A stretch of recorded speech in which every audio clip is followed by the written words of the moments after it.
Welcome to Pragati education 24।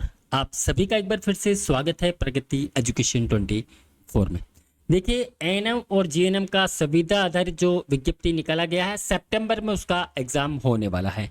हमने आप लोगों के लिए ऑनलाइन क्लासेज का अरेंजमेंट किया था, लेकिन कुछ टेक्निकल इशू आ जाने की वजह से क्लासेज लाइव कंप्लीट नहीं हो पा रही थी। तो आपके लिए हमने आज से फिर से स्टार्ट किया है। अब से आपको जो क्लासेस है वो डेली मिलने वाली है। तो इसी के बारे में आज हम बात करेंगे। तो चलिए चलते हैं हम हमारे वीडियो की तरफ। आप लोग आपके नोट्स वगैरह, आपकी नोटबुक आप साथ में लेके बैठ जाइएगा, तो साथ में आप नोट्स लिखते रहिएगा।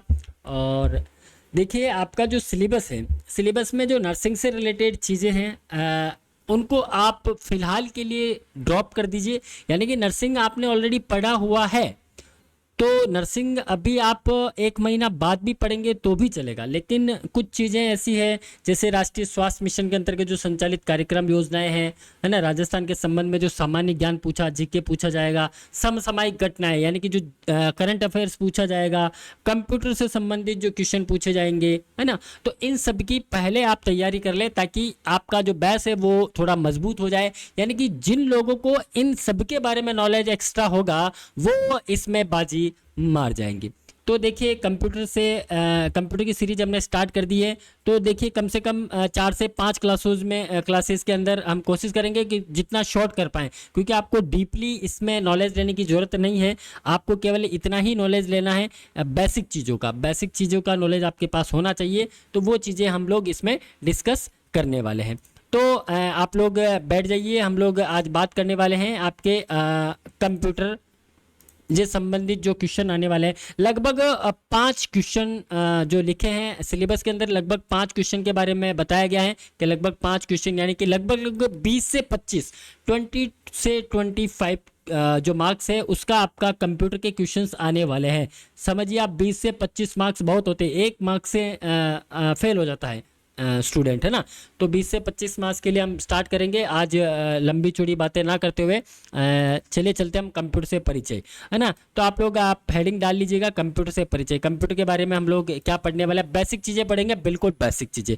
तो देखिए, कंप्यूटर से परिचय से पहले आपको कंप्यूटर का जो बेसिक नॉलेज है उसके बारे में आपको पता होना चाहिए। आप नर्सिंग के स्टूडेंट है, तो हालांकि कंप्यूटर आप लोगों ने कहीं पढ़ा होगा तो आपके लिए अच्छी बात है। अगर नहीं पढ़ा है तो देखिए, ये इसको मॉनिटर बोला जाता है। ये जो आपके सामने टीवी दिख रही है, इस टीवी को क्या बोला जाता है, मॉनिटर बोला जाता है। ये देखिए, पहले कुछ समय पहले ये टीवी चलता था, अभी ये टीवी बंद हो चुका है। इसकी जगह पे एलईडी या एलसीडी यूज में होने लग गया है। ठीक है, इसको मॉनिटर कहा जाता है ना, इसको क्या बोलते हैं आप, मॉनिटर बोला जाता है। इसके बाद है डिस्क ड्राइव, है ना। डिस्क ड्राइव मतलब जो सीपीयू होता है ना, मॉनिटर के साथ में जो सीपीयू यूज में लिया जाता है, उसके अंदर देखिए पहले क्या होता था, सीडी और डीवीडी ड्राइव। यानी कि सीडी, आपको कोई भी सॉन्ग्स, कोई भी वीडियो, कोई मूवी अगर आपको देखना होता था तो यहाँ पे आप रख के इसमें बटन प्रेस करते थे तो ये अंदर चला जाता था और इसमें आपको डिस्प्ले हो जाता था, है ना। तो आजकल ये भी बंद हो गया, क्योंकि आजकल पेन ड्राइव का यूज हो गया है ना, पेन ड्राइव चलने लगे तो पेन ड्राइव में सारी चीज़ें आ जाती है ना। इसी प्रकार से फ्लॉपी डिस्क होता था। फ्लॉपी डिस्क का क्या काम था, स्टोरेज, डेटा को स्टोर करने का काम करता था। जिस प्रकार से आपके मोबाइल में स्टोरेज होता है, आपके पास पेन ड्राइव वगैरह होते हैं, है ना, तो वो स्टोरेज, अभी जो पेन ड्राइव आता है, मोबाइल में स्टोरेज आते हैं, वो हालांकि बहुत बड़े होते हैं इसलिए स्पेस में, लेकिन फ्लॉपी डिस्क था वो बहुत छोटी स्पेस आती थी। यानी कि एमबी के अंदर फ्लॉपी डिस्क आती थी। आपके लिए इतना ही जानना काफ़ी है कि फ्लॉपी डिस्क की साइज बिल्कुल भी कम होती थी। यानी कि कोई डॉक्यूमेंट अगर आप डाल सकते हैं तो बस केवल डॉक्यूमेंट डाल सकते थे फ्लॉपी डिस्क के अंदर, है ना। इसी प्रकार से प्रिंटर है, ये लेज़र प्रिंटर लिखा है। प्रिंटर किस टाइप के होते हैं वो उसमें हम नहीं जाएंगे, प्रिंटर बोलते हैं इसको, ठीक है। सीडी रोम, है ना, ये सीडी जो है जिसमें आपको मूवी वगैरह जो होता है वो सीडी, है ना। और इसके अलावा कीबोर्ड है, जिससे डेटा को टाइप किया जाता है ना। कीबोर्ड से कोई भी डेटा टाइप करते हैं तो आपको यहाँ पे डिस्प्ले होता है। इसके अलावा माउस है, माउस से भी इनपुट किया जाता है कोई भी डेटा क्लिक करने के लिए, राइट क्लिक करने के लिए, फोल्डर क्रिएट करने के लिए आपका माउस काम में आता है, और ये भी आपका इनपुट डिवाइस। इसी प्रकार से मॉडेम वगैरह होता है, इंटरनेट वगैरह के लिए काम में आता है। स्पीकर जो आपको साउंड प्रदान करता है, आउटपुट डिवाइस है, ये इसको बोला जाता है। यानी कि इससे चीज़ें बाहर आती है, यानी कि कोई भी साउंड होता है वो यहाँ से बाहर निकलता है। इसको पर्सनल कंप्यूटर बोला जा सकता है। ठीक है, तो ये बेसिक चीज़ है कंप्यूटर की, और ये आप साथ में लिखते रहिएगा, अगर आप चाहे तो स्क्रीनशॉट भी ले सकते हैं। ठीक है, तो ये चीज़ें आपको डिवाइसों के नाम पता होने चाहिए। जब तक आपको डिवाइस के नाम नहीं पता होंगे तब तक आप आगे के जो क्वेश्चन है वो सोल्व नहीं कर पाएंगे। देखिए, मैं आप लोगों को इस प्रकार से बताने वाला हूं कि आप नर्सिंग के स्टूडेंट हैं, आपको कंप्यूटर के बारे में बिल्कुल भी नॉलेज नहीं है। तो अब देखिए, कंप्यूटर ये अभी आप जैसा देख रहे हैं वैसा पहले हरगिज नहीं था, है ना। आज के 3000 वर्षों पुरानी बात बता रहा हूँ। कंप्यूटर जो थे वो अलग अलग सिस्टम्स, जैसे देखिए अब बात कर लेते हैं अपन कंप्यूटर पीढ़ियाँ जनरेशन। ठीक है, कंप्यूटर की पीढ़ियाँ जो है वो कंप्यूटर की जनरेशन की अगर हम बात करें तो कंप्यूटर पीढ़ियों में 5 मुख्य अवधियों में विभाजित कर सकते हैं। यानी कि कंप्यूटर जो है वो 5 पीढ़ियों में विभाजित किया गया है। फर्स्ट पीढ़ी प्रथम जनरेशन, सेकंड पीढ़ी सेकंड जनरेशन, थर्ड पीढ़ी थर्ड जनरेशन, फोर्थ पीढ़ी फोर्थ जनरेशन और फिफ्थ पीढ़ी पांचवी जनरेशन। ये कंप्यूटर की पीढ़ियां हैं। कंप्यूटर की पीढ़ी का मतलब आप ऐसे समझ सकते हैं कि जैसे आप अभी जो है जिस पीढ़ी के हैं, जैसे आप हैं, आपके पिताजी है, फिर पिताजी के पिताजी आपके दादाजी है ना, आपके दादाजी के पिताजी, है ना, परदादाजी, इस प्रकार से ये पीढ़ियां हैं। यानी कि कंप्यूटर के भी पीढ़ियां हैं। यानी कि फर्स्ट जो कंप्यूटर है, फर्स्ट जनरेशन का जो कंप्यूटर है वो 1942 से 1956 के बीच में विकसित किया गया था। ठीक है, आप समझिएगा कि पहला जो कंप्यूटर था वो बहुत बड़ा हुआ करता था। यानी कि एक आपका जो रूम है, जिस रूम में आप लोग बैठे हैं, उस रूम जितना बड़ा कंप्यूटर हुआ करता था। ठीक है, तो ये जो कंप्यूटर है इसका जो विकास है वो 1942 से 1956 के बीच में इसको जो कंप्यूटर की जनरेशन है उस टाइम ये कंप्यूटर आया था 1942 से 1956 के बीच में पहला जनरेशन। यानी कि क्वेश्चन ऐसा आ सकता है कि प्रथम पीढ़ी का जो कंप्यूटर है वो किस सन में जो विकसित हुआ था, तो 1942 से 1956 के बीच में फर्स्ट कंप्यूटर जो जनरेशन है वो विकसित की गई थी। और इसके अंदर देखिए ये जो आपको सिस्टम दिख रहा है ना, इसको वैक्यूम ट्यूब बोलते थे। ये वैक्यूम ट्यूब कंप्यूटर में लगाई जाती थी। इसकी वजह से जो कंप्यूटर की साइज है वो बहुत बड़ी होती थी। ठीक है, तो इसमें मेन बात करें तो वैक्यूम ट्यूब लगाया जाता है और पंच कार्ड का उपयोग इसमें किया जाता था, है ना। सपोर्ट मशीनी लैंग्वेज, यानी कि ये केवल मशीनी लैंग्वेज को ही समझता था। जो मशीनी लैंग्वेज, जैसे आप बोल रहे हो, आप कुछ लिख रहे हो, कुछ टाइप कर रहे हो, ये चीज़ें कंप्यूटर पहले नहीं समझता था। ये केवल मशीनी लैंग्वेज समझता था, जिसको बाइनरी नंबर बोलते हैं, है ना, 0 1 वो प्रोग्रामिंग की बातें हैं। ठीक है, तो आप ये केवल इतना ध्यान रखिएगा कि जो पहली पीढ़ी का कंप्यूटर था वो केवल मशीनी लैंग्वेज को, मशीनी भाषा को ही समझ पाता था। इंसान की जो क्या भाषा है वो समझ नहीं पाता था। वेरी कॉस्टली, बहुत महंगे हुआ करते थे पहले के कंप्यूटर। ठीक है, और जनरेट लोड ऑफ हीट, यानी कि बहुत हीटिंग प्रदान करते थे, यानी कि गर्म बहुत होते थे ये, है ना, बहुत गर्म हो जाते थे। हग साइज, बहुत बड़ी साइज में होते थे। कंज्यूम लॉट ऑफ इलेक्ट्रिसिटी, यानी कि जो इलेक्ट्रिसिटी है उसका भी ज़्यादा कंज्यूम करते थे ये, क्योंकि बड़े थे, बड़े होने के साथ साथ इलेक्ट्रिसिटी कंज्यूम ज़्यादा करते थे। ठीक है, इनको आप छोड़ दीजिए, आपके काम की चीज़ नहीं है। तो यानी कि पहले जनरेशन के कंप्यूटर जो 1942 से 1956 के बीच में विकसित किए गए थे, ये आपको थोड़ा सा ध्यान रखना है। सेकंड जनरेशन के कंप्यूटर की बात करें तो 56 के जस्ट बाद, 56 से 1965 1956 से 1965 के बीच में द्वितीय पीढ़ी के कंप्यूटर का आविष्कार किया गया था। अब द्वितीय पीढ़ी के कंप्यूटर में क्या हुआ, यानी कि इस यहाँ के जो वैज्ञानिक थे, है ना, हो सकता है वो परलोक सिधार गए हो इतने समय में, है ना, तो नई चीज़ें आ जाती है। नई चीज़ें आने के बाद नया इनोवेशन होता है। ठीक है, तो जो नए जो साइंटिस्ट आए थे, नए जो आविष्कारक आए थे, उन्होंने देखा यार कि ये क्या बला बना रखी इतनी बड़ी, है ना, ये क्या चीज़ है ना, इतना बड़ा ये है, ये होता क्या है। तो उन्होंने सोचा कि साला ये जो है पंच आपका वैक्यूम ट्यूब, ये वैक्यूम ट्यूब की जगह कुछ और भी लगाया जा सकता है क्या। तो उन्होंने क्या किया, ट्रांजिस्टर यूज में लिया। इसको ट्रांजिस्टर बोलते हैं, ऐसा ट्रांजिस्टर होता है। तो ये सेकंड पीढ़ी के कंप्यूटर में इन्होंने क्या किया, ट्रांजिस्टर यूज में लिया। अब ट्रांजिस्टर और मैग्नेटिक टेप उन्होंने यूज में लिए, तो उससे क्या हुआ कि जो पहले के जो कंप्यूटर थे हग साइज में, उनके कंप्यूटर की साइज थोड़ी सी छोटी हो गई। ठीक है, यानी कि सेकंड जनरेशन के जो पीढ़ी के जो कंप्यूटर आए थे उनमें इनकी साइज थोड़ी सी कम हो गई। बैच ऑपरेटिंग सिस्टम का यूज में लिया जाता है। Faster, smaller and reliable then previous generation, यानी कि थोड़े से फास्ट हो गए थे पिछली जनरेशन के मुकाबले में। और कॉस्टली तो हालांकि थे ही, कॉस्ट अभी कम नहीं कर पाए थे ये।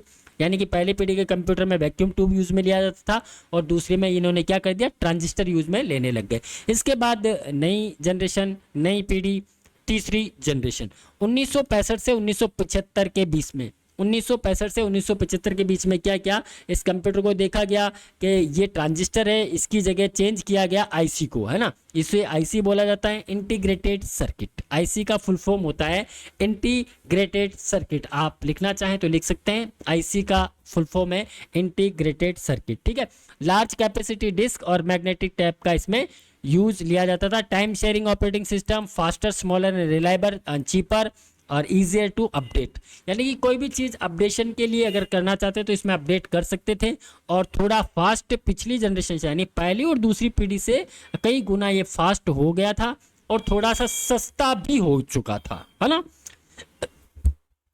फिर है आपका फोर्थ जनरेशन का कंप्यूटर। फोर्थ जनरेशन के कंप्यूटर में 1975 से 1988, इसके अंदर क्या क्या इन्होंने आईसीज का, ICs with VLSI, very large integrated circuit, है ना, वीएलआईसी टेक्नोलॉजी इसमें, और सेमीकंडक्टर मेमोरी और magnetic tape and floppy as a portable के रूप में इन्होंने यहाँ पे यूज में लिया, ठीक है। मल्टी प्रोसेसिंग सिस्टम आ गया, यानी कि एक साथ कई काम इस पे परफॉर्म किए जा सकते थे, ठीक है। फोर्थ जनरेशन के कंप्यूटर में multi processing and GUI operating system, graphical user interface, GUI system होता है। जैसे आप लोग अभी स्क्रीन पे देख पा रहे हैं, ये मैं माउस क्लिक कर रहा हूँ, मैं यहाँ जा रहा हूँ, है ना, ये जीयूआई सारा जो भी आपको दिख रहा है ना, ग्राफिक्स जो भी होते हैं वो। Object oriented programming, smaller, affordable हो गया था, इजियर टू अपडेट हो गया था, है ना, बहुत सारी चीज़ें इसमें अपडेट हो चुकी थी। फिफ्थ जनरेशन का कंप्यूटर 1988 से 1988 से लेकर आज तक जो भी कंप्यूटर चल रहे हैं वो पांचवी जनरेशन के कंप्यूटर हैं, ठीक है। आज आपके सामने जो भी कंप्यूटर थे, यानी कि फर्स्ट पीढ़ी के जो कंप्यूटर थे वो धीरे धीरे चेंज होते होते आपकी गोद में आ गए, लैपटॉप बन गया है, आपके हाथ में मोबाइल है, वो पांचवी जनरेशन का कंप्यूटर हो गया है ना। तो कंप्यूटर की साइज धीरे धीरे कम होती गई, ठीक है। पांचवी जनरेशन के कंप्यूटर में आईसीज विथ यूएलआईसी, है ना, अल्ट्रा लार्ज सेमीकंडक्टर जो इसमें यूज में लिए जाने लगा, ठीक है। पावरफुल हो गया, चीपर हो गया, है ना, रैपिड सॉफ्टवेयर आ गए, इसके अंदर पॉसिबिलिटी बहुत सारी बढ़ गई और बहुत ज़्यादा फास्ट हो गए। तो कंप्यूटर की पीढ़ियों में आपको केवल इतना सा याद रखना है कि कंप्यूटर की कितनी पीढ़ियाँ होती है, 5 पीढ़ियाँ होती हैं, ठीक है। अगर ऐसा क्वेश्चन आ जाए कि कंप्यूटर की कितनी पीढ़ियाँ होती है, कंप्यूटर की जनरेशन कितनी होती है, तो आपको क्या लिखना है, कंप्यूटर की 5 पीढ़ियाँ होती है। अगर ऐसा पूछ ले कि फर्स्ट पीढ़ी का जो कंप्यूटर था वो कब विकसित किया गया था, 1942 से 1956 के बीच में विकसित किया गया था। और सेकंड जनरेशन के कंप्यूटर की बात करते हो 1956 से 1965 के बीच में विकसित किया गया था।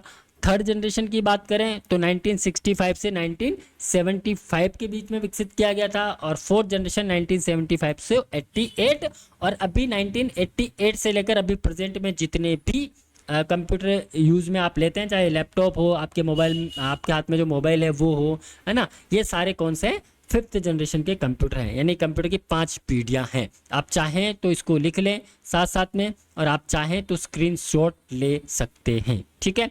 नहीं तो आपको ये जो पीडीएफ है, हमारा टेलीग्राम चैनल है प्रगति एजुकेशन 24, टेलीग्राम चैनल पर जाएं। टेलीग्राम पे राइट साइड में आपको एक सर्च बार मिलेगा, वहाँ पे प्रगति एजुकेशन 24 लिखिएगा। आपको जो पहला ही चैनल मिले उस चैनल को आप ज्वाइन कर लीजिएगा और वहाँ पे आपको ये पीडीएफ मिल जाएगी, ठीक है। तो आप चाहे तो ये पीडीएफ भी ले सकते हैं और आप चाहे तो यहाँ पे भी लिख सकते हैं, ठीक है।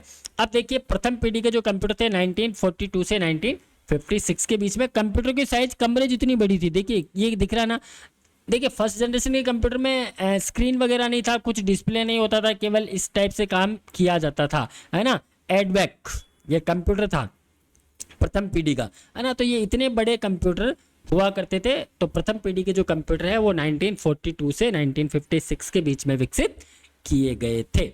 यानी कि प्रथम पीढ़ी के कंप्यूटर में मुख्य इलेक्ट्रॉनिक घटक के रूप में वैक्यूम ट्यूब एवं डेटा भंडारण के लिए चुंबकीय ड्रम का इस्तेमाल किया जाता था। इतना सा याद रखना। देखिए आप नर्सिंग के स्टूडेंट हैं, मैं बार बार ये बोल रहा हूँ, इसलिए बोल रहा हूँ कि आपको जो क्वेश्चन पूछे जाएंगे बेसिक क्वेश्चन पूछे जाएंगे, बिल्कुल बेसिक क्वेश्चन। तो आपको गोता मारने की आवश्यकता नहीं है, ठीक है। कंप्यूटर के अंदर गोता मारने की आवश्यकता आपको नहीं है। जनरल जो सामान्य ज्ञान है जीके का, उसमें भी आपको गोता मारने की आवश्यकता नहीं है ना। करंट अफेयर और जो आपका राष्ट्रीय स्वास्थ्य मिशन के अंतर्गत जो कार्यक्रम है उनको तो आपको पढ़ना ही है, ठीक है। तो आप एक शॉर्ट, जैसे ये इस टाइप से लिखा है, इस टाइप से आप टेबल बना सकते हैं। है ना। तो प्रथम पीढ़ी का कंप्यूटर 1942 से 1956 के बीच में था, ठीक है। बहुत महंगे हुआ करते थे, है ना। ये वैक्यूम ट्यूब है, ये पहली पीढ़ी का जो कंप्यूटर था उसके अंदर ये वैक्यूम ट्यूब यूज में लिया जाता था, इतना बड़ा था, इस वजह से इसकी साइज भी क्या थी, बड़ी थी। और देखिए कंप्यूटर बड़ा था तो उसको रख रखाव करने में भी बहुत कठिनाइयाँ आती थी, है ना, बहुत महंगा भी होता था, है ना, बहुत सारी चीज़ें थी। दूसरी पीढ़ी के जो कंप्यूटर है 1956 से 1965 के बीच में विकसित किए गए थे। दूसरी पीढ़ी के जो कंप्यूटर है वो 1956 से 1965 के बीच में विकसित किए गए थे, ठीक है, दूसरी पीढ़ी के कंप्यूटर। और ये दूसरी पीढ़ी का कंप्यूटर है ना, CDC 1604, ये दूसरी पीढ़ी का कंप्यूटर है ना। तीसरी पीढ़ी में 1965 से 1975। देखिए तीसरी पीढ़ी में जो आप टीवी देख पा रहे थे, ऊपर टीवी जैसा जो दिख रहा था, है ना, अभी LED और LCD आ गया, जो आपका जो टीवी जैसा आपका घर पे लगा हुआ है ना, वो LED LCD होता है। इसी प्रकार का कंप्यूटर भी आने लग गए हैं, है ना। ये तीसरी पीढ़ी के जो कंप्यूटर थे 1965 से 75 के बीच में इस प्रकार के कंप्यूटर आया करते थे, ठीक है। चौथी पीढ़ी के कंप्यूटर की हम बात करें तो 1975 से 1988 तक, 1975 से लेकर 1978 तक इन कंप्यूटरों का विकास किया गया था। ऊपर हम पढ़ चुके हैं इसके बारे में, क्या था वो मैं नहीं बताने वाला हूँ। और पांचवी पीढ़ी जो 1988 से अब तक जो चल रही है, ठीक है, यानी पांचवी पीढ़ी के रूप में एक नई तकनीक उभर कर आई है, जैसे ULIC, ultra large scale integrated जो है इसे कहा जा सकता है। इसके अंतर्गत माइक्रो प्रोसेसर चिप में लगभग 10 लाख तक इलेक्ट्रॉनिक उपकरणों तक शामिल किया जा सकता है, ठीक है। तो पांचवी पीढ़ी के जो कंप्यूटर है वो 1988 से चले आ रहे हैं, जो अब तक चल रहे हैं। यानी कि आप रोबोट को भी अगर पांचवी पीढ़ी का कंप्यूटर कहें तो कोई अतिशयोक्ति नहीं होगी, ठीक है। तो पांचवी पीढ़ी के जो कंप्यूटर हैं वो 1988 से अब तक चल रहे हैं। हाँ, आप लोग लिखना चाह रहे हैं तो आप, जैसे आपने ये लिख लिया होगा जनरेशन वाला, अगर आप नहीं लिख रहे हैं या जैसे लिखना चाह रहे हैं तो आप लिख लीजिए, क्योंकि लिखने का मैं समय दे दूंगा आपको। और या फिर आप अगर स्क्रीनशॉट ले रहे हैं तो इसका आप स्क्रीनशॉट ले लीजिए, और यहाँ से आपके लिए यह आसान रहेगा कि आप देखिए क्लास के अंदर इतना लिख नहीं पाएंगे, तो आप लोग स्क्रीनशॉट ले लें इसका, और उसके बाद आपके पास फेयर नोट्स जो भी हैं उसके अंदर इसको फेयर कर लें, ठीक है। केवल बेसिक चीज़ें, ठीक है, वो बेसिक चीज़ें ही हम लोग इसके अंदर पढ़ने वाले हैं। इसके बाद ये 5 पीढ़ियां हो गई, यानी कंप्यूटर की पीढ़ियां कितनी हो गई है, 5 पीढ़ियां। कंप्यूटर की 5 पीढ़ियां होती है, फर्स्ट, सेकंड, थर्ड, फोर्थ और फिफ्थ जनरेशन, ठीक है। इसके बाद देखिए कंप्यूटर सिस्टम परिभाषा है, इसमें हम लोग नहीं जाएंगे। आपके जो काम की चीज़ें वो मैं आपको बता देता हूँ कि आपको क्या पढ़ना है। हार्डवेयर और सॉफ्टवेयर, इसके बारे में आपको नॉलेज होना चाहिए कि हार्डवेयर किसे कहते हैं और सॉफ्टवेयर किसे कहते हैं, ठीक है। हार्डवेयर और सॉफ्टवेयर किसे कहते हैं, अगर आपको ये पता है तो वहाँ पे अगर कोई क्वेश्चन आ गया हार्डवेयर या सॉफ्टवेयर को लेके तो आप लोग कंफ्यूज ना होंगे, ठीक है। तो हार्डवेयर की अगर मैं बात करूँ तो ऐसे डिवाइसेस जिसको आप हाथ लगा सकते हैं, हार्डवेयर की बात कर रहा हूँ मैं, हाथ लगा सकते हैं, महसूस कर सकते हैं उसको, है ना, वो सारी जो डिवाइसेस हैं वो सारे क्या होते हैं, हार्डवेयर होते हैं। और सॉफ्टवेयर वो डिवाइस, वो चीज़ें होती हैं जिन्हें आप छू नहीं सकते हैं, महसूस नहीं कर सकते हैं, केवल आप देख सकते हैं उनको, वो क्या कहलाते हैं, सॉफ्टवेयर कहलाते हैं, ठीक है। हार्डवेयर को जो हम छू सकते हैं, छू कर महसूस किया जा सकता है, वह हार्डवेयर कहलाते हैं। और सॉफ्टवेयर जिन्हें हम छू नहीं सकते हैं, ठीक है, और केवल उसको देख सकते हैं, महसूस भी नहीं कर सकते, वो सॉफ्टवेयर होते हैं। हार्डवेयर की अगर मैं बात करूँ, जैसे आपका कंप्यूटर हो गया, उसको आप छू सकते हो, महसूस भी कर सकते हो। कीबोर्ड को छू सकते हो, आप महसूस कर सकते हो। माउस को भी आप पकड़ सकते हो, छू सकते हो, महसूस कर सकते हो क्या है। आपके मोबाइल को भी आप छू सकते हो, महसूस कर सकते हो क्या है। आपके हाथ में जो पेन है उसको भी आप महसूस कर रहे हो अभी कि ये पेन है। अगर आपको आंखें बंद करके कोई बोल देगा आपके हाथ में क्या है तो आप बता सकते हैं कि ये पेन है। आपके सामने जो नोटबुक पड़ी हुई है वो भी एक हार्डवेयर है, ठीक है। तो ऐसी चीज़ें, ऐसे डिवाइस, ऐसी वस्तुएं जिन्हें हम छू सकते हैं और छू कर महसूस किया जा सकता है, वह क्या कहलाते हैं, हार्डवेयर कहला जाते हैं, ठीक है।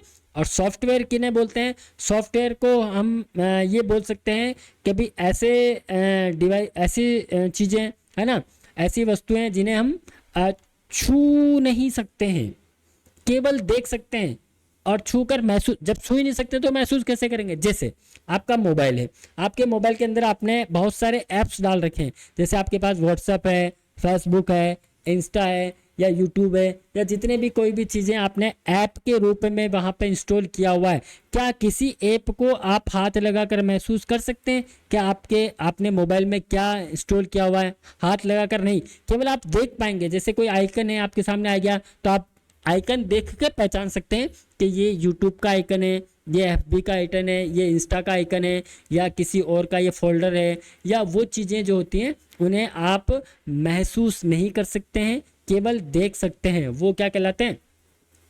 सॉफ्टवेयर कहलाते हैं। अब देखिए सॉफ्टवेयर में भी टाइप होते हैं, हार्डवेयर को तो छोड़ दो, हार्डवेयर तो एक ही चीज़ हो गई, लेकिन सॉफ्टवेयर में एप्लीकेशन सॉफ्टवेयर भी होते हैं और जो है वो सिस्टम सॉफ्टवेयर भी होते हैं। इनके बारे में आगे हम चर्चा करेंगे।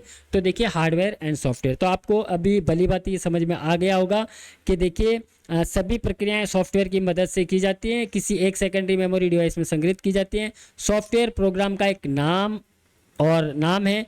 सॉफ्टवेयर प्रोग्राम का एक संग्रह होता है जो एक विशेष प्रयोजन या स्पेशल पर्पज के लिए लिखा गया है। ठीक है, यानी सॉफ्टवेयर दो प्रकार के होते हैं, सिस्टम सॉफ्टवेयर और एप्लीकेशन सॉफ्टवेयर। ठीक है, तो हार्डवेयर और सॉफ्टवेयर के बारे में आपको पता चल गया। ये देखिए, ये आपका एप्लीकेशन सॉफ्टवेयर है और ये आपके सिस्टम सॉफ्टवेयर है। सिस्टम सॉफ्टवेयर वह सॉफ्टवेयर जो आपके सिस्टम को चलाने का काम करते हैं, समझ में आया? और एप्लीकेशन सॉफ्टवेयर जिन्हें आप चलाते हैं। सिस्टम सॉफ्टवेयर आपका जैसे मोबाइल है, आपके मोबाइल के अंदर ऐसे बहुत सारे ऐप है जिन्हें आप अनइंस्टॉल नहीं कर सकते हैं। सेटिंग का ऑप्शन है, सेटिंग ऑप्शन को आप कभी अनइंस्टॉल करने का सोचेगा भी मत, होगा भी नहीं। ठीक है, तो कुछ चीज़ें ऐसी होती हैं जो सिस्टम की होती है, खुद के सिस्टम की। कंप्यूटर के अंदर कंप्यूटर के सिस्टम की कुछ फाइलें होती हैं, जैसे ऑपरेटिंग सिस्टम हो गया, इसके बारे में आगे हम बात करेंगे। डिवाइस ड्राइवर हो गए, सिस्टम यूटिलिटी हो गई, लैंग्वेज ट्रांसलेटर होते हैं। ये सारे क्या होते हैं? सिस्टम सॉफ्टवेयर होते हैं, यानी कि कंप्यूटर के ऐसे सॉफ्टवेयर जिससे जो आप सॉफ्टवेयर इंस्टॉल करेंगे उससे सामंजस्य बनाकर वो काम करते हैं।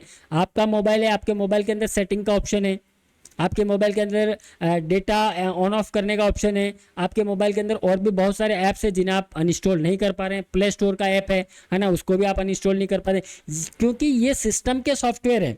और एप्लीकेशन सॉफ्टवेयर का मतलब आप जो इंस्टॉल कर रहे हैं, जैसे कंप्यूटर की बात करें तो DBMS database management system software जो होता है, प्रेजेंटेशन एप्लीकेशन यानी कि आप पावर पॉइंट वगैरह कुछ डालते हैं उसके लिए, स्प्रेडशीट मतलब वर्ड एक्सेल के अंदर जो आप काम करते हैं वो, इमेज एडिटर प्रोग्राम है, word processor, Microsoft word, desktop publishing, यानी कि अलग अलग टाइप के ये सॉफ्टवेयर हैं जिनका काम अलग अलग होता है, सबका काम अलग अलग होता है। ठीक है, DBMS का काम डेटाबेस मैनेजमेंट करता है, प्रेजेंटेशन से आप कोई प्रेजेंटेशन बना सकते हैं, इसमें आप मैथमेटिकल वर्क एक्सेल का कर सकते हैं, इमेज में इमेज एडिटिंग कर सकते हैं, वर्ड प्रोसेसर, इस प्रकार से ये सॉफ्टवेयर आपके एप्लीकेशन सॉफ्टवेयर होते हैं। अगर इसी को मैं मोबाइल की बात करूँ तो मोबाइल में जैसे आप यहाँ पे आपने व्हाट्सअप इंस्टॉल कर रखा है, फेसबुक इंस्टॉल कर रखा है, इंस्टा इंस्टॉल कर रखा है, यूट्यूब इंस्टॉल कर रखा है, तो ये सारे आपके क्या हो गए? एप्लीकेशन सॉफ्टवेयर हो गए हैं। तो इनकी मदद से आप, है ना, यहाँ जो सॉफ्टवेयर डले हुए हैं वो कोऑर्डिनेट करते हैं यहाँ पे इनसे, और इसके बाद आपको वहाँ पे वो काम करने की इजाज़त देते हैं। जैसे आप कोई चैटिंग कर रहे हैं तो डायरेक्ट व्हाट्सअप चला लेते हैं, लेकिन बैकग्राउंड में जो चीज़ें चलती है वो यहाँ से चलती है, इनको यूटिलाइज करके, है ना।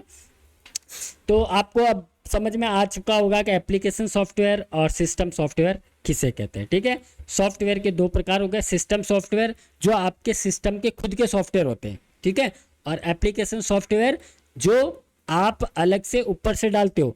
आप अपन इंसान हैं, ठीक है, अपने सिस्टम के सॉफ्टवेयर ऑलरेडी भगवान ने फिट करके भेजे हैं सारे, ठीक है, और अब आपको भूख लगती है तो आप खाना खाते हैं, है ना, और कुछ भी लिक्विड प्रोडक्ट, आपको चाय पीना है, पानी पीना है, ये ऊपर से एक्स्ट्रा चीज़ें जा रही हैं, तो वो चीज़ें आपके सिस्टम के अंदर जो चीज़ें लगी हुई है ऑलरेडी, जो भगवान ने बना के भेजी हैं, है ना, उनको मैनेज करने का काम करते हैं। आई थिंक अब आपको सारी चीज़ें समझ में आ गई होगी। नहीं आई है तो स्क्रीनशॉट ले लीजिएगा, इसका जल्दी से ले लीजिए, स्क्रीनशॉट ले लीजिए, और ये जो चक्र है ना अभिमन्यु का, ये आप बना लीजिए यहाँ से।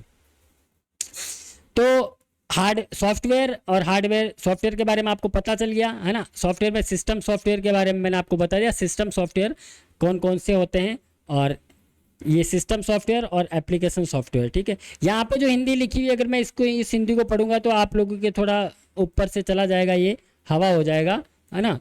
तो फिर भी मैं आपको बता देता हूँ सिस्टम सॉफ्टवेयर और एप्लीकेशन सॉफ्टवेयर, जो मैं आपको बताता दे कंप्यूटर के कार्य को करने में सक्षम बनाता है सिस्टम सॉफ्टवेयर, यानी कि इसका खुद का सॉफ्टवेयर होता है ना। एप्लीकेशन सॉफ्टवेयर क्या करता है, उपयोगकर्ता को दक्षतापूर्वक डॉक्यूमेंटेशन के साथ कार्य करने के लिए सक्षम बनाता है। यानी कि आपने व्हाट्सअप डाल रखा है, व्हाट्सअप आप चैटिंग करते हैं, किससे कैसे करते हैं वो आपकी दक्षता पर निर्भर करता है, और वो कैसे मैनेज करता है, सिस्टम सॉफ्टवेयर से, ठीक है। सिस्टम सॉफ्टवेयर अनिवार्य होता है, चाहिए ही होता है। एप्लीकेशन सॉफ्टवेयर वैकल्पिक होता है, आवश्यकता पड़ने पर आप उसको इंस्टॉल कर सकते हैं। जरूरी नहीं कि आपके पास व्हाट्सएप हो मोबाइल में, जरूरी नहीं है कि कोई भी सोशल मीडिया नेटवर्क जो साइट्स है वो आपके पास हो, ऐप हो, ऐसा जरूरी नहीं, वो वैकल्पिक होता है। किसको क्या सोशल मीडिया चाहिए वो आपके यूज़र की जो है इंटरेस्ट पर वो करता है, तो आप ये अनिवार्य होता है। सिस्टम सॉफ्टवेयर तो होना ही चाहिए, ठीक है। एप्लीकेशन सॉफ्टवेयर आपकी यूज़र की जो है एबिलिटी पर, उस पर निर्भर करता है। हर एक कंप्यूटर को एक सिस्टम सॉफ्टवेयर की आवश्यकता होती है, और हर एक कंप्यूटर को एक से अधिक एप्लीकेशन सॉफ्टवेयर की आवश्यकता है।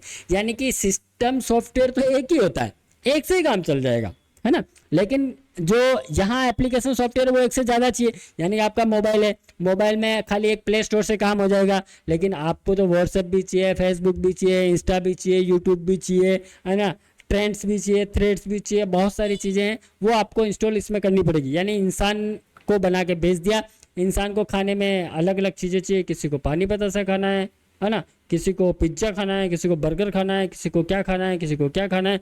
तो ये आपका एप्लीकेशन सॉफ्टवेयर है, ये अपडेट होता रहता है, इसमें आपको जो जो चाहिए वो आप ले सकते हैं। नहीं, सॉफ्टवेयर की संख्या की बात करें हम, और है ना, क्या आप एक से ज़्यादा सॉफ्टवेयर आप इसमें इंस्टॉल, एप्लीकेशन सॉफ्टवेयर आप इसमें इंस्टॉल कर सकते हैं। आत्मनिर्भर की बात करें तो इस बिना एप्लीकेशन सॉफ्टवेयर की भी उपयोग किया जाता है, ठीक है। इसे बिना एप्लीकेशन सॉफ्टवेयर के भी उपयोग में लिया जा सकता है, ठीक है। आत्मनिर्भर, निर्भरता की बात करें तो एप्लीकेशन सॉफ्टवेयर सिस्टम सॉफ्टवेयर के बिना कार्य नहीं कर सकता है।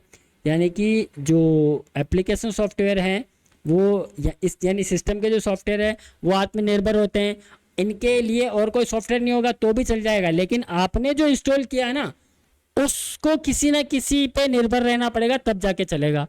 इसी प्रकार से एप्लीकेशन को रन करने के लिए आवश्यक एनवायरनमेंट की आवश्यकता होती है, और यहाँ पे कोई भी विशेष काम करने के लिए आपको एनवायरनमेंट की आवश्यकता होगी।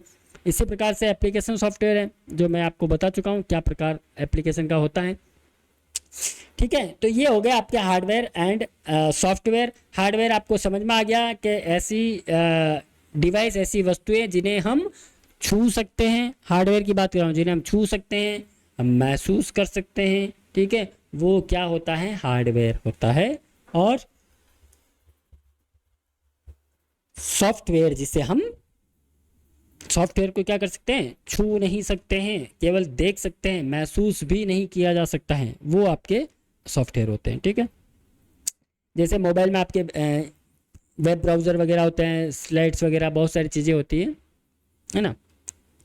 हार्डवेयर जिसके बारे में मैं आपको बता चुका हूँ कि एक सामान्य शब्द है जो कि कंप्यूटर प्रणाली के किसी भी घटक या कंपोनेंट की भौतिक उपस्थिति का वर्णन करने के लिए किया जा सकता है, जिसे देखा और छुआ जा सकता है, ठीक है। कंप्यूटर को देख भी सकते हैं अपन और छू भी सकते हैं। जैसे कंप्यूटर का केस यानी कि जो सीपीयू पड़ा रहता है ना, जो उसकी जो बॉडी होती है उसको हम छू सकते हैं, महसूस भी कर सकते हैं।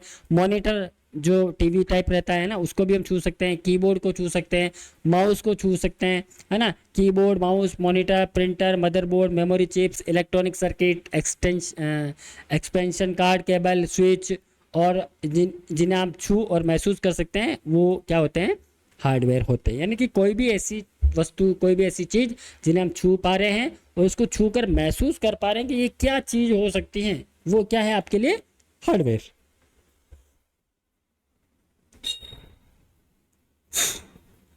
ठीक है, ये आपका हार्डवेयर हो चुका है, ठीक है, हार्डवेयर और सॉफ्टवेयर। देखिए स्टोरेज डिवाइस जो होती है जिसमें डेटा को स्टोर किया जाता है, डेटा स्टोर करने के लिए अलग अलग डिवाइस होती है। जैसे आजकल यूएस आपके पास पेन ड्राइव होता है ना, उसमें भी डेटा स्टोर होता है ना। तो देखिए इनपुट और आउटपुट दो चीज़ें आप लोगों ने नाम सुना होगा, इनपुट और आउटपुट क्या चीज होती है। इनपुट में क्या होता है, किसी भी डेटा को कंप्यूटर में इनपुट करने के लिए किस किस चीज की आवश्यकता होती है जिससे हम डेटा को इनपुट कर सकते हैं, यानी कि कंप्यूटर के अंदर डालना, ठीक है। और आउटपुट मतलब ऐसी चीजें जो कंप्यूटर से बाहर निकाली जा सकती है ना, वो आउटपुट कहलाती है। तो पहले इनपुट और आउटपुट की हम बात करते हैं। तो इनपुट से ऐसी कौन सी डिवाइसेज है जिससे हम डेटा को कंप्यूटर के अंदर इनपुट कर सकते हैं। देखिए, ट्रैक बॉल होता है ना, एक टच पैड होता है, माइक्रोफोन होता है, keyboard, sensor, mouse, joystick, scanner, web camera, इन सब से कोई भी डेटा इनपुट किया जा सकता है। वेब कैमरे की बात करूँ, जैसे फोटो, आप फोटो क्लिक करेंगे तो कंप्यूटर के अंदर चली जाएगी वो, मोबाइल से क्लिक करेंगे तो मोबाइल के डिवाइस के अंदर चली जाएगी वो वेब कैमरा, है ना। कैमरे के माध्यम से अगर कोई भी इमेज क्लिक की जाएगी तो वो कंप्यूटर के अंदर वो स्टोर हो जाएगी। स्कैनर, कोई भी डेटा अगर आप स्कैन करते हैं, स्कैनर के माध्यम से कोई भी आपके डॉक्यूमेंट स्कैन होते हैं तो वो भी कंप्यूटर के अंदर ही तो जाते हैं स्कैनर से। स्कैनर से कोई भी डेटा बाहर नहीं आता है। जैसे आपके मोबाइल में आप लोगों ने कोई भी स्कैनर इंस्टॉल कर रखा होगा जिससे आप डेटा स्कैन करते हैं, तो क्या उससे डेटा बाहर आता है क्या? अरे बोलिए, कमेंट करते रहिए ताकि मुझे पता चले कि आप लोग कंप्यूटर पढ़ने से बोर नहीं हो रहे। क्योंकि आपको देखिए बेसिक चीजें ही पढ़नी है, आपको मैं गोता नहीं लगाने वाला हूँ। बेसिक चीजें ही आप पढ़ेंगे तभी आप वहां पे 20 से 25 नंबर लेके आ पाएंगे, ठीक है। स्कैनर से क्या है, डेटा को इनपुट किया जा सकता है, यानी कोई भी डेटा स्कैन करते हैं तो वो जॉयस्टिक जो होता है गेम खेलने के लिए काम में आता है, तो ये भी इनपुट करता है। इसी प्रकार से माउस, कीबोर्ड, ये सारी चीजें। आउटपुट की अगर बात करूँ तो आउटपुट का मतलब बाहर। देखिए, मॉनिटर जो आपका डिस्प्ले होता है, जो जैसे आप अभी आप लोग स्क्रीन पे मोबाइल पे देख रहे हैं, तो मोबाइल के अंदर आपको जो भी ये वीडियो दिख रहा है तो ये आपको डिस्प्ले और आउटपुट हो रहा है, तो ये आउटपुट डिवाइस आपका मॉनिटर क्या होता है, आउटपुट डिवाइस होता है। इसी प्रकार से प्रिंटर, जिससे कोई भी आप कंप्यूटर इसके थ्रू कोई भी डेटा प्रिंट करते हैं, कोई भी तो वो पेज के रूप में आपको प्रिंटर पेज पे कुछ भी डेटा प्रिंट करके दे देता है। तो प्रिंटर आपका क्या होता है, आउटपुट डिवाइस होता है। तो आउटपुट से प्रिंटर से क्या निकलता है, डेटा आउट होता है ना। आपने जैसे कीबोर्ड से कुछ भी टाइप किया है कि मोबाइल में आपने आपके पीसी में आपने स्टोर कर लिया, उसको सेव कर लिया, अब आप उसको आपको आवश्यकता है उसको प्रिंट करने की, तो जैसे आप उसको प्रिंट करेंगे तो प्रिंटर के माध्यम से क्या हो जाएगा, वो बाहर आ जाएगा। इसी प्रकार से हेडफोन होता है, ठीक है। हेडफोन से भी डेटा बाहर आता है। जैसे स्पीकर होता है ना, कोई भी आप गाने वाने सुन रहे हो उससे आवाज बाहर आ रही है ना, हेडफोन स्पीकर से। टच स्क्रीन भी एक आउटपुट डिवाइस है। प्रोजेक्टर आपने देखा होगा, दीवार पर प्रोजेक्टर लगा के देखते हैं, या फिर अगर आप कभी थिएटर में मूवी देखने गए हो, ठीक है, तो वहां पे जो प्रोजेक्टर लगा रहता है, तो इसका मतलब वो भी आपका क्या है, एक आउटपुट डिवाइस है। इसी प्रकार से प्रोसेसिंग की बात करें तो प्रोसेसिंग कौन करता है, मदरबोर्ड, प्रोसेसर, सीपीयू और मेमोरी, ठीक है, ये प्रोसेसिंग यूनिट होती है। यानी कि आपका कोई भी डेटा होता है जिसको प्रोसेस का काम ये करते हैं। नेक्स्ट है स्टोरेज। स्टोरेज का मतलब हार्ड डिस्क ड्राइव, यानी कि जो भी आपका डेटा है जो आप सेव करते हैं वो पीसी के अंदर जाके सेव हो जाता है। मोबाइल में आप करते हैं तो मोबाइल के अंदर आपकी हार्ड डिस्क ड्राइव होती है। आपका मोबाइल 128 GB का है, आपका 32 GB का है, आपका 64 GB का है, आपका 256 GB का है। यानी इंटरनल स्टोरेज जो आपके मोबाइल में ऑटो सेव रहता है विदाउट मेमोरी कार्ड लगाए हुए, वो आपका हार्ड डिस्क ड्राइव होता है, ठीक है। तो ये आज की क्लास के लिए हो चुका है, और ये आपके लिए कुछ क्वेश्चंस है, इसके आंसर आप कमेंट्स में देंगे। देखिए, सेकंड जनरेशन, दूसरी जनरेशन की पीढ़ी में पेश की गई हाई लेवल लैंग्वेज प्रोग्रामिंग भाषा लैंग्वेज है, ठीक है, कौन सी है, ये आप कमेंट्स में इसका आंसर देंगे। पहली जनरेशन की पीढ़ी में कंप्यूटर का मुख्य कंपोनेंट क्या था, यानी कि पहली पीढ़ी के कंप्यूटर में क्या उपयोग में लिया जाता था, ट्रांजिस्टर लेते थे, वैक्यूम ट्यूब या वोल्व लेते थे, इंटीग्रेटेड लेते थे, या इनमें से कोई नहीं, क्या लेते थे। दूसरी जनरेशन की पीढ़ी के कंप्यूटर का विकास कब किया गया था, वो आप कमेंट के माध्यम से आप यहाँ पे रिप्लाई करेंगे, ठीक है। माइक्रो प्रोसेसर कौन सी जनरेशन पीढ़ी में पेश किया गया था, तो आपको यहाँ पे लिखना है। इनमें से कौन सा एप्लीकेशन सॉफ्टवेयर का उदाहरण है, यानी एप्लीकेशन सॉफ्टवेयर मैंने बता दिया आपको एप्लीकेशन सॉफ्टवेयर कौन से होते हैं, तो कौन सा सॉफ्टवेयर ऐसा है जो एप्लीकेशन सॉफ्टवेयर का उदाहरण नहीं है। 10 क्वेश्चन है ये। और इनमें से कौन से कंप्यूटर हार्डवेयर पर रन नहीं करता है और दूसरे सॉफ्टवेयर को रन करने के लिए प्लेटफॉर्म प्रदान करता है ना। एनए का पूरा नाम क्या है, ये अपन ने ऊपर पढ़ा है अभी, है ना। रॉ फैक्ट जैसे लेटर्स एंड डमी को क्या कहा जाता है, ये अपन ने नहीं पढ़ा, इसको छोड़ दीजिएगा। आउटपुट डिवाइस किसे बोलते हैं उसके बारे में और इनमें से कंप्यूटर की लिमिटेशन को प्रोवाइड करता है, ये भी अपन ने नहीं पढ़ा, इसको भी छोड़ दीजिएगा, ठीक है। तो आपको जो बेसिक चीज़ें पढ़ी है उनके जो जो आपने क्वेश्चन इसमें से रिलेटेड हमने पढ़े हैं उन क्वेश्चन के आप कमेंट्स के माध्यम से आंसर दीजिएगा। तो नेक्स्ट क्लास में हम मिलते हैं मल्टीपल चॉइस क्वेश्चन के साथ में। तो आज की क्लास यहीं तक है और नेक्स्ट डे हम मिलते हैं। थैंक यू, धन्यवाद, बने रहिए हमारे साथ।